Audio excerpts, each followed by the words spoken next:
We humans communicate a lot of information by the maxim, or by the rules of implicature. That is, whenever we're communicating, we learn a lot about what a person means, not based on the literal words that they say, but based on the fact that we assume that they're trying to be cooperative. We assume that they're trying to communicate with us easily and they're not trying to deceive us, that they're giving us the right amount of information, they're giving us information that they know to be true and have a good reason to know to be true, they're giving us information that's related to what we've already been talking about, and they're giving us the amount of that information that we need. So these maxims, which Grice discovered, or which Grice used to formalize the way that we communicate, explain to us how we communicate by implicature. Now, the first maxim is the maxim of quality. That is, people are going to say things that are true, but not only that, they're going to say things that we have a good reason, that they have a good reason to think are true. So when a person says something, they must have some reason that they said it. And so oftentimes they may not say the reason that they know something, or they may not say the reason that they know this thing to be true, but we just assume there must be a reason. And so we infer that there is a reason that they know what they're saying, or there's a reason that they know what they're talking about from their statements. So if Speaker A says, Mary is sick, then Speaker B might say, when did you see Mary? Because Speaker B infers from Speaker A that Speaker A has seen Mary. Speaker B will say, oh, well, you just said Mary is sick. So that means you must have known that Mary is sick somehow. You must have some good reason for knowing that Mary's sick. So Speaker B then infers that, oh, Speaker A must have seen Mary. That's how Speaker A knows. So when Speaker B is doing this, Speaker B is saying, Speaker A has a good reason for saying Mary's sick. Speaker A knows that Mary's sick because of this reason. Then Speaker B is using the maxim of quality. Similarly, if Speaker A says, Lula misses you, Speaker B might say, when did she tell you that? Because see, Speaker B is saying, if you're telling me Lula misses me, you must have some good reason for knowing that Lula misses me. She must have told you. So Speaker B just says, when did she tell you that? Assuming that Speaker A has some good reason to know. Speaker B is using the maxim of quality in order to infer that Speaker A has a good reason for saying that Lula misses Speaker B. So, anytime a person infers something from a statement because the person who made the statement must have known it somehow and must have a good reason for knowing it, then the person who is inferring is using the maxim of quality.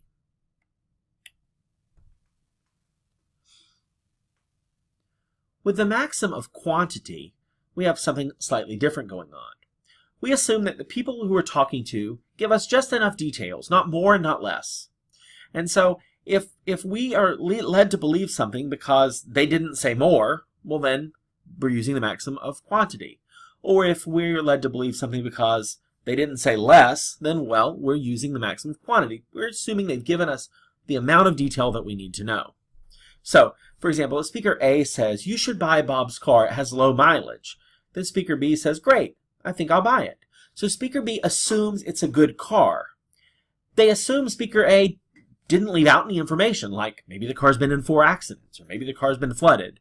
Speaker B assumes no. Speaker A would have given more information if that were the case, and they didn't. They gave just the amount of information I needed for this situation. And as a result, using the maxim of quantity, Speaker B infers that it's a good car.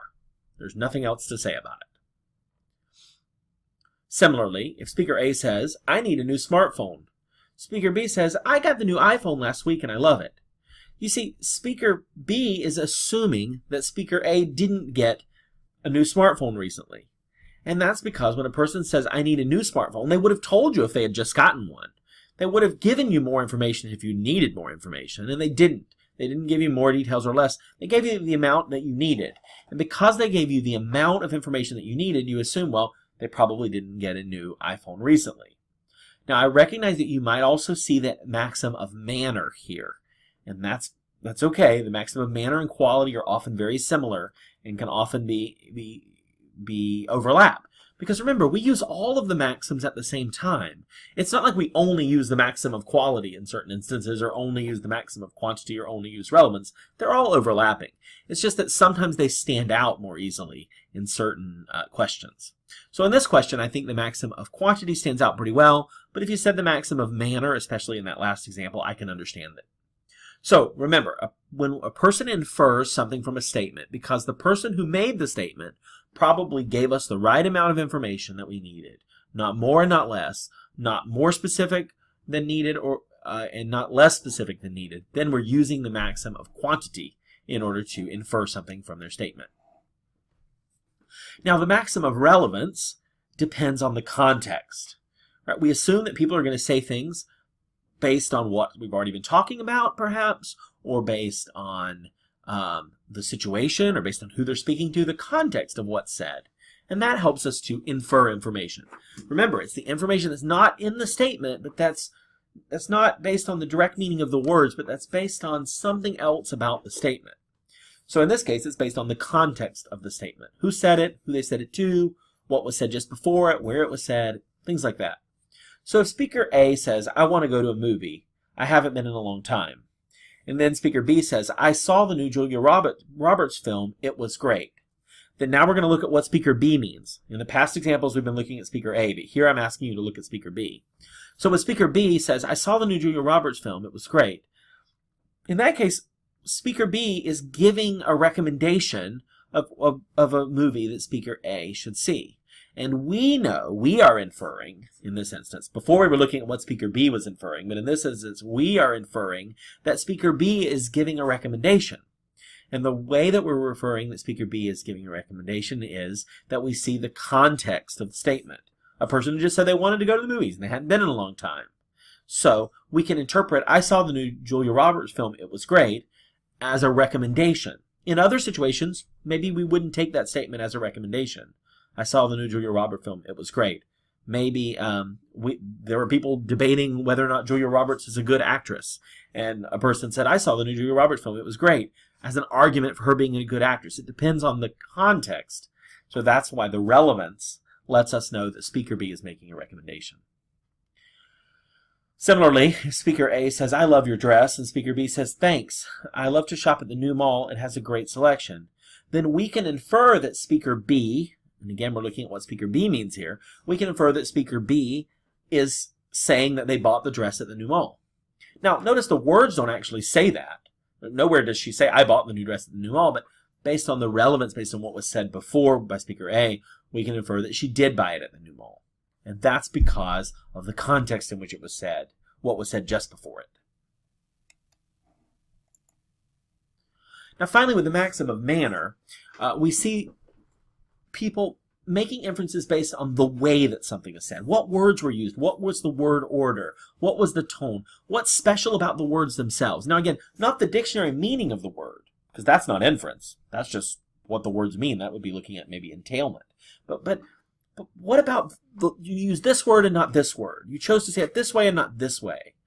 That's when we see the maxim of manner. So if a person says Bob and Mary are leaving, and the person says, well, I'll miss Mary. Well then, in that case, we would assume that they do not miss Bob. Now I know that you may say relevance is important here too, and it is. It is important to know that in this situation, when a person has just mentioned Bob and Mary, then not mentioning Bob makes it stand out that the speaker B will likely not miss Bob. So if you said relevance, I can understand that as well. But I think the maxim of manner here says, okay, when Bob and Mary was used, and then now you just use Mary, then that way of saying it makes it seem like you're just going to miss Mary and not miss Bob. It's the way that it's said there, the specific words that were used and not used. With the next example, I'm never going back to that store. The person says, why? What happened? And then in that case, speaker B is inferring from speaker A that something bad happened. Now, what is it that speaker A said, or what is it about what speaker A said that let speaker B know something bad happened? Well, they said, I'm never going back to that store. Okay, now it's true that, maybe that store is closing, and so I'm never going there. Or maybe, it's a store you've been to one time. But that's in this case, the wording itself lets us know that that's not what happened. What happened, I'm never going back to that store, makes us assume something bad must have happened at that store. It's the way that it said, the word choice, I'm never going back, makes it sound like something bad happened. So, I know this is not an exact science, and that can sometimes be frustrating. But remember, these maxims that we use overlap one another. And so it's okay if you sometimes say, oh, I see manner, I see relevance, provided that you use the explanation to explain what you mean. Provided that you say, oh, with the maxim of quality, for instance, it's something that I know because the person who said it must have had a good reason for saying it. They must have had a reason to know it. Or with the maxim of quantity, when you say, the person who made that statement told me the amount of details they wanted to tell me, nothing more, nothing less. They told me the amount of details I needed. So obviously I didn't need to know something else or didn't need to know more. They gave me what I needed. Or when you say, well, I infer something from what they said because of the context, what was just said or what was said around it. Or when you say it's the way they said it, the word choice they used, the tone that they used, that the order that they said the words in, that let me know something in particular. As you use these methods of understanding sentences, you'll get better at seeing the meaning that you might miss otherwise, which will make you a better interpreter in the end.